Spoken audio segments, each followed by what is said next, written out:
So I'm walking with my love, and I'm recording this on Zoom for the purpose of use later, but also to record the journey. As I was walking, doing what I'm supposed to do, looking, making sure I know where I'm going, watching where I'm walking. I looked down at my feet, and all of a sudden, I was just filled with all this emotion because it's the one thing I'm walking, and I realized I take it for granted every day, and I know I cannot be the only one to take walking for granted. And particularly for those who have experienced any time when they couldn't walk, whether it be for health reasons, they just debilitated disease, anything.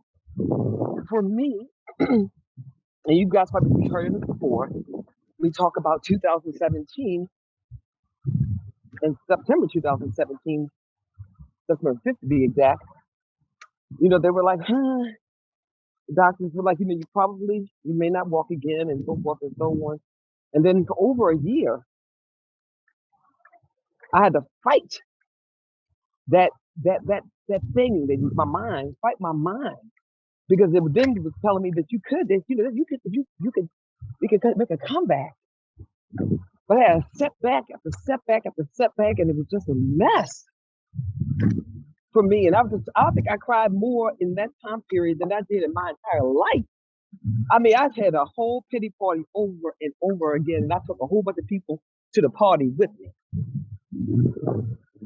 But to be able to walk around right now, I have to say to myself, what else are you taking for granted? And why aren't you walking more? And why aren't you like looking at your feet and thanking God, thank you for my feet. Thank you for being able to walk. Thank you for being able to take a breath. Particularly since we had COVID that came 2020 and shut the whole entire world down, and we've lost many family members as a result of COVID.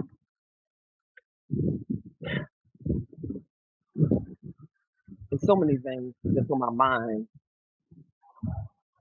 And so many people that have to think for so much. You always wonder where you are in your life. You say, how did I get here? I'm going to tell you guys a couple of stories because these like flashes have been flashing through my mind in just the last few minutes. These pictures have flashed through my mind, and I was like, oh my God, I gotta get my phone out because I cannot let these flashes, it must mean something. It must mean I need to say something about these things. And these flashes, these pictures of periods of my life flashed in front of me, and I got to share it.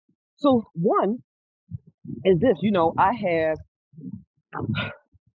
had an incredible journey and career and got some education, some great education. And I didn't get these things because I didn't get this education because I was like, oh my gosh, I've always wanted to get it, or people, there's always something that was told to me, get the education, get it. No, that wasn't, that was just not the experience. All my life, it was the biggest thing was that I felt was it was important, and I understood it. Was that we had to get a high school diploma, right? For a lot of people, you had to finish high school. And at first I didn't understand, I mean, I understood it, but I didn't understand it. But now I understand it because many of our relatives, my mom included, they didn't finish high school for many reasons. The time period, being the oldest in the family, and no of schools available, et cetera, et cetera.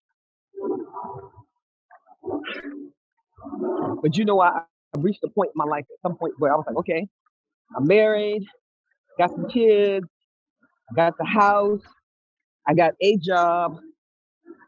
Look at me, you know, I, that's the epitome of that is success. That is success by my measurements, by all the added I have experienced in my growing up. The people in my immediate circle, that right there, that is success. You've done it, girl. No need to go beyond your comfort zone. And then my husband, you see him over there? This guy, he decides that he is going to go back to school and finish up his master's degree. And he shared, I watched him on his journey, finishing up his bachelor's, or, he talked about his journey to finish his bachelor's, and he said he wanted to go back and get his master's degree. So I watched him on his journey. I watched him doing this thing. And at some point, he looked at me and he was like, "You ought to go back to school. You ought to go to college." Ooh, I had done this college thing, the associate, going to community college and getting some credits, and I felt like I got the job. Why I gotta go back to school? I mean, I'm not going. This is my career. I'm gonna finish up in law enforcement. What do I need to do anything further? He was like, you ought to do it. Folks, I want you to know he convinced me, A, to not only go back and get my bachelor's degree, but to keep on going and get my master's degree. I would not have done any of it if it wasn't for him. None of it. If he hadn't said you can do it, I know, I believe in you. You can do it. I know you can do it. If I could do it, he gave this whole spiel, and I was like, what? I cannot. I did not believe I could do it. But he said I could do it, so therefore I believe it. But that's not where it started. I did my 20 years in law enforcement, and I didn't even think that was even something for me. He also told me, consider law enforcement. I'm like, what? Me? That ain't for me? Huh. Went into it. There you go. I retired for 20 years. Let me tell you something.